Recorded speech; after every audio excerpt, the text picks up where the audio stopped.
അങ്ങനെ നമ്മൾ മുരുടേശ്വർ എത്തി. സോ ആദ്യം നമ്മൾക്ക് ഇവിടെ ഒരു അമ്പലമുണ്ട്. അപ്പോൾ അമ്പലത്തിൽ പോയി തൊഴുതിട്ട് അതിൻ്റെ തൊട്ടടുത്താണ് മറ്റേ നമ്മുടെ ശിവൻ്റെ വലിയ സ്റ്റാച്ചു. അപ്പോൾ അത് കാണാൻ പോകും. അപ്പോൾ മുരുടേശ്വർ കാണാൻ. നമ്മൾ മുരുടേശ്വറിലേക്ക് എത്തിയത് നമ്മുടെ ഹോട്ടലിൻ്റെ അടുത്ത് തന്നെ പറഞ്ഞിട്ട് ഒരു ജീപ്പ് വിളിച്ചിട്ടാണ് കേട്ടോ. ആക്ച്വലി ബസ്സിന് വരികയാണെങ്കിൽ നല്ല ചീപ്പായിട്ട് വരാം. ലൈക്ക് വിത്തിൻ 100 റുപ്പീസിന് ഉള്ളിൽ നമുക്ക് മുരുടേശ്വർ എത്താം മൂകാംബികയെന്ന്. പക്ഷെ നമ്മൾ കുറച്ച് കംഫർട്ടബിളൊക്കെ ആയിട്ട് എല്ലാവരും കൂടി ഒരുമിച്ച് ട്രാവൽ ചെയ്യാമെന്ന് വിചാരിച്ചൊരു ജീപ്പിനാണ് വന്നത്. സോ വരുമ്പോൾ തന്നെ മുരുടേശ്വർ എത്തിക്കഴിഞ്ഞ് ആദ്യം തന്നെ നമ്മൾ കാണുന്നത് ഇവിടെ വലിയ ഗോപുരമാണ്. രാജഗോപുരം എന്നാണ് അതിന് പറയുക. അതിൻ്റെ അവിടെ നമുക്ക് മുകളിലേക്ക് ലിഫ്റ്റിന് കയറി അവിടെ നിന്ന് വ്യൂ ഒക്കെ കാണാം. അതിന് 20 റുപ്പീസാണ് കയറാൻ വേണ്ടി. അത് കഴിഞ്ഞിട്ട് അതിനകത്തൂടെ നമുക്ക് ഈ അമ്പലത്തിലേക്ക് കയറാം. സോ അമ്പലത്തിലേക്ക് കയറുന്നതിന് മുന്നേ ചെരുപ്പൊക്കെ വേണമെങ്കിൽ നമുക്ക് പുറത്ത് വെച്ചിട്ട് അകത്തേക്ക് കയറി അവിടെ വന്ന് തൊഴാം.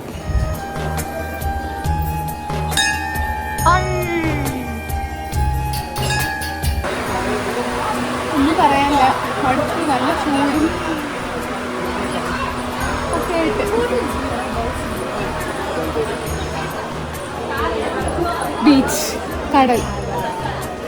എന്നിട്ട് ആദ്യത്തെ കടലല്ലേ? ആക്ച്വലി വൈകുന്നേരം വന്നതുകൊണ്ട് വെയിൽ കുറവുള്ളതുകൊണ്ട് കുറച്ച് സമാധാനമാണ്. നമ്മൾ അകത്തേക്ക് എത്തുന്നത് കുറച്ച് വിഗ്രഹങ്ങളൊക്കെ വെച്ചിട്ടുള്ള ഒരു സ്ഥലത്തേക്കാണ്. അവിടെ നമുക്ക് വീഡിയോ എടുക്കാൻ പറ്റില്ല കേട്ടോ.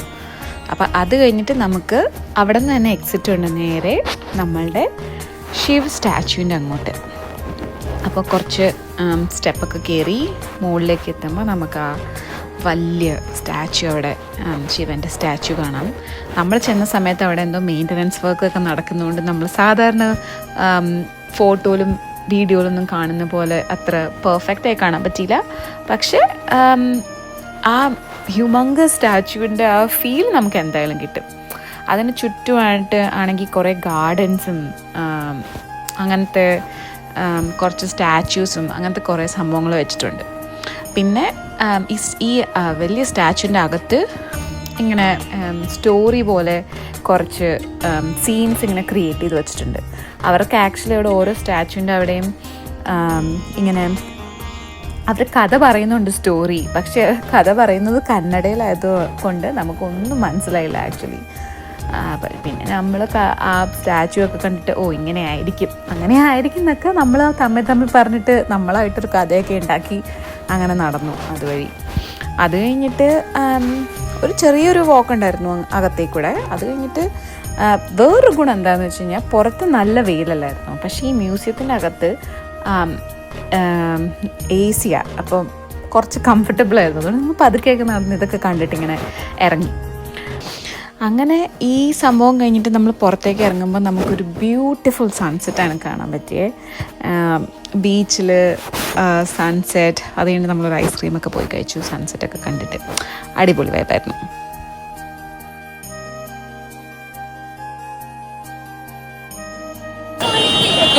പക്ഷേ ഭയങ്കര ക്രൗഡ്, ഭയങ്കര ചൂട് കുറവായിരുന്നില്ലേ? നമ്മൾ വൈകുന്നേരമല്ലേ വന്നേ? ചൂട് കുറവായി. പിന്നെ ബീച്ചിൽ നല്ല കാറ്റുണ്ട്. കുഴപ്പമില്ല. പക്ഷെ വന്ന സമയത്ത് പക്ഷെ നല്ല രസമുണ്ടായിരുന്നു. വേറൊരു കാര്യം, ഇപ്പൊ മറ്റേ അവിടെ പണി എന്തോ കൺസ്ട്രക്ഷൻ മെയിൻ്റനൻസ് എന്തോ നടക്കുന്നതുകൊണ്ട് അങ്ങനെ കുറച്ച് ഉണ്ടായിരുന്നു. അതൊന്നും ഇല്ലായിരുന്നു, കുറച്ചൊരു നല്ല. പിന്നെ ഇവിടെ എന്തോ ലേസർ ഷോ നടക്കാറുണ്ടായിരുന്നു.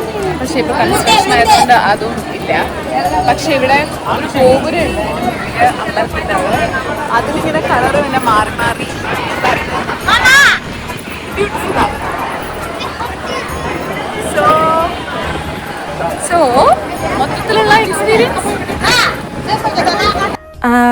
വേറൊരു കാര്യം എനിക്ക് തോന്നിയത്, ഇതെൻ്റെ സെക്കൻഡ് ടൈമാണ് ഈ മുരുടേശ്വർ വരണേ. ഫസ്റ്റ് ടൈം എന്തോ ഈ സെക്കൻഡ് ടൈം എനിക്ക് പോയപ്പം അറിയില്ല, എൻ്റെ മനസ്സിൽ മേ ബി നൊസ്റ്റാൾജിയൊക്കെ കൊണ്ടായിരിക്കും. ഫസ്റ്റ് ടൈം എനിക്ക് ഭയങ്കര എന്തോ വലിയ ഫീലായിരുന്നു. അങ്ങനെ എന്തൊക്കെയോ എക്സ്പെക്റ്റ് ചെയ്താണ് ഞാൻ പോയത്. പക്ഷേ അറിയില്ല, സെക്കൻഡ് ടൈം പോയപ്പോൾ എനിക്ക് ആ ഫസ്റ്റ് ടൈം പോയ അത്രയും ഒരു ഫീൽ കിട്ടിയില്ല. മേ ബി വെറുതെ നമ്മൾ കുറേ എക്സ്പെക്റ്റ് ചെയ്ത് പോയിട്ടായിരിക്കും, അറിയില്ല. പിന്നെ ഫസ്റ്റ് ടൈം ഇത്രയും വലിയൊരു സംഭവം കാണുമ്പോൾ ഉള്ള ഫീൽ ചിലപ്പോൾ സെക്കൻഡ് ടൈം കിട്ടില്ലായിരിക്കും, അറിയില്ല. പക്ഷേ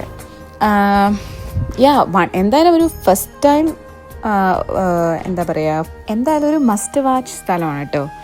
എന്താണെന്ന് വെച്ചാൽ ഈ സ്റ്റാച്യു ആണെങ്കിൽ വേൾഡിനെ തന്നെ 2ാമത്തെ ബിഗ്ഗസ്റ്റ് ശിവ സ്റ്റാച്യു ആണ്. അപ്പം നമ്മുടെ നാട്ടിൽ ഇത്രയും വലിയൊരു സംഭവം ഉണ്ടാകുമ്പോൾ നമ്മളത് പോയി കാണണമല്ലോ.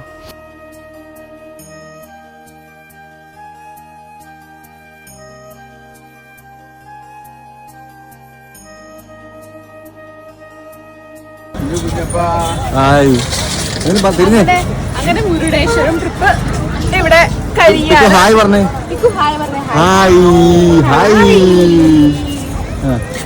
ഇനി നമ്മൾ തിരിച്ച് നമ്മളുടെ ഹോട്ടലിലേക്ക്.